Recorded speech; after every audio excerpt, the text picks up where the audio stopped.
Pemirsa, kabar pengusungan Presiden ke-7 Republik Indonesia Joko Widodo sebagai calon Ketua Umum PSI semakin ramai. Jokowi menanggapi soal isu tersebut dan menyebut masih belum tahu sejauh mana peluangnya.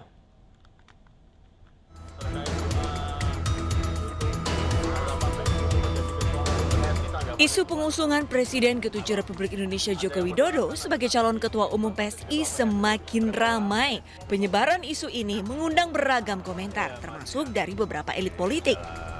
Salah satunya Ketua DPP PDI Perjuangan Jarod Saiful Hidayat. Jarod mempersilahkan Presiden ke-7 RI Joko Widodo untuk menentukan pilihannya, termasuk menjadi Ketua Umum Partai Solidaritas Indonesia. Jarod juga menegaskan Jokowi sudah bukan lagi kader, sehingga PDIP tidak akan ikut campur terhadap keputusan politik Jokowi. Pak Jokowi berkemungkinan untuk menjadi ketum, tapi harus masuk kader PSI dulu.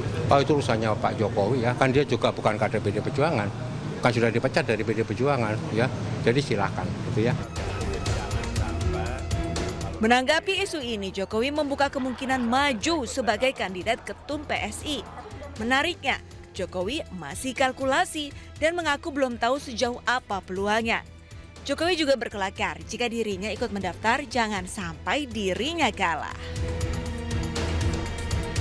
PSI, Ketua PSI. Ketua Umum PSI, Pak.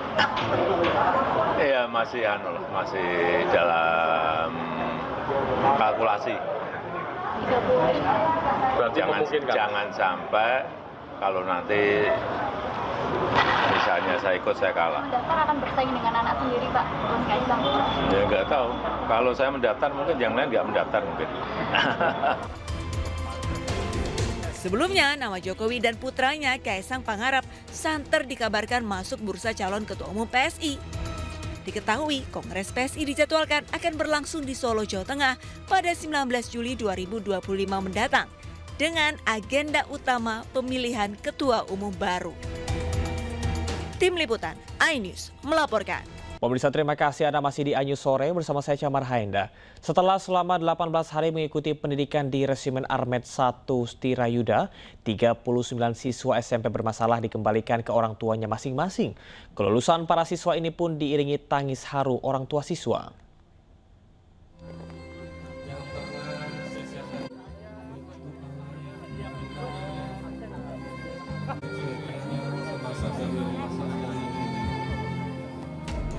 Tangis haru mewarnai proses kelulusan gelombang pertama 39 siswa bermasalah yang usai menerima pembinaan di Resimen Armet 1 Stirayuda, Purwakarta, Jawa Barat.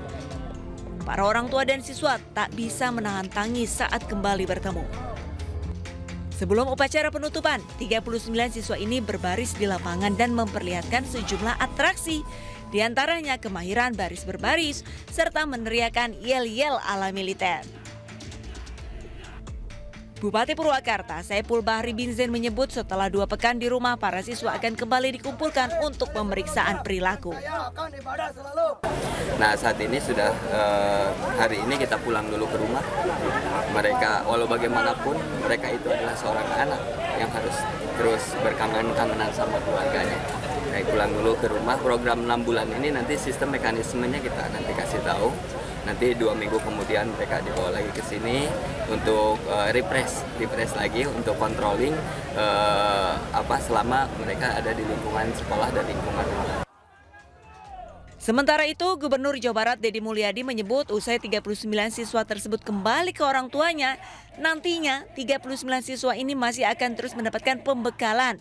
Namun hanya 1 minggu sekali atau bahkan 1 bulan sekali selama 6 bulan ke depan. Hal ini dilakukan untuk memantau perilaku para siswa pasca pendidikan di barak militer. Kan sudah 18 hari ya, 18 hari itu kan untuk anak-anak remaja secara psikologi kan pasti kangen sama orang tuanya dan mereka harus kembali ke orang tuanya. Setelah itu nanti selama 6 bulan berarti 5 bulan ke depan ada mentoring. Misalnya nanti saya nggak tahu programnya apakah sebulan 2 kali atau seminggu sekali dikumpulkan.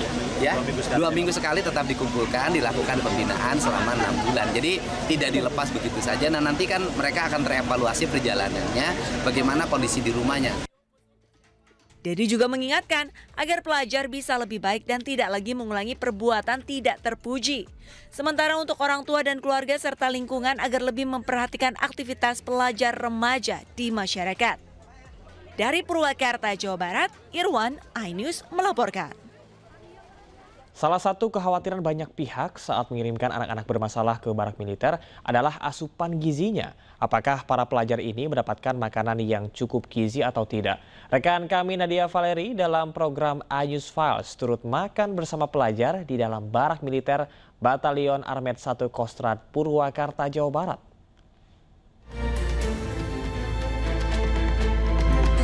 Lelah ikuti latihan baris berbaris, rasanya cocok sekali langsung santap siang. Menunya seperti apa ya?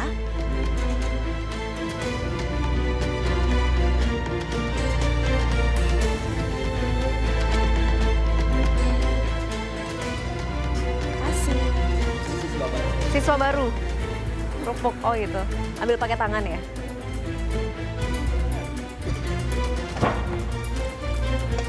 Ya pemirsa, saat ini tepat jam makan siang. Saya ikut antri makan siang tadi bersama para siswa yang sedang pendidikan di Resimen Armet 1 Stirayuda di Sadang Purwakarta ini. Dan menu makanannya ini menu makanan sangat bergizi, 4 sehat 5 sempurna. Ini saya dapat nasi, ini ada karbohidrat nasi, ada kerupuk, ada sayur, ayam, tempe. Pelengkapnya ini jadi udah ada juga. Dan dapat susu juga. Tadi di dalam juga sebetulnya ada buah, juga ada air mineral tentu yang disediakan. Dan para siswa nanti mereka makannya secara serentak bersama-sama, menunggu seluruh siswa sudah dan mendapatkan makanannya masing-masing. Nah, jadi saya juga akan ikut mencicipi menu makanan yang disajikan saat pendidikan karakter di sini.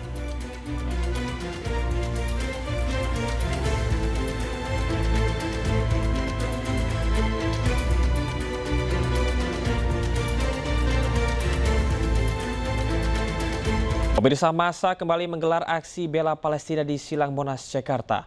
Massa memperingati Nakba atau Hari Bencana Pengusiran Warga Palestina sekaligus mengecam kekejian Israel di Tanah Gaza.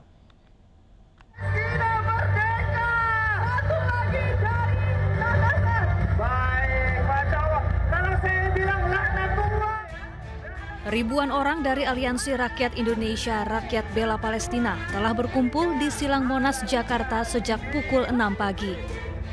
Kami mengajak, kami menyerukan untuk hadir setiap sore hari di depan Kedubes. Mereka kembali menggelar aksi bela Palestina sekaligus memperingati Nakba atau Hari Bencana Pengusiran Warga Palestina yang terjadi pada tahun 1948. Acara diawali dengan penampilan nasyid, pembacaan ayat suci Al-Quran hingga orasi yang terbagi ke dalam 3 sesi. Mereka menuntut agar para pejabat Israel termasuk Perdana Menteri Benyamin Netanyahu segera ditangkap dan menentang relokasi Palestina untuk membentuk Gaza baru. Runtuh dengan sendirinya. Karena itu mestinya harus kembali ke sanubari, membela kemanusiaan, membela seluruh resolusi Majelis Umum PBB, dan tidak lagi melakukan veto dalam persidangan Dewan Keamanan PBB. Sehingga dengan keputusan Dewan Keamanan PBB tanpa veto Amerika. Massa juga mengajak masyarakat Indonesia terus mendukung kemerdekaan Palestina dengan doa, boikot produk terafiliasi Israel, dan bantuan logistik. Dari Jakarta, Chamar Haenda, Zulkarnain, iNews melaporkan.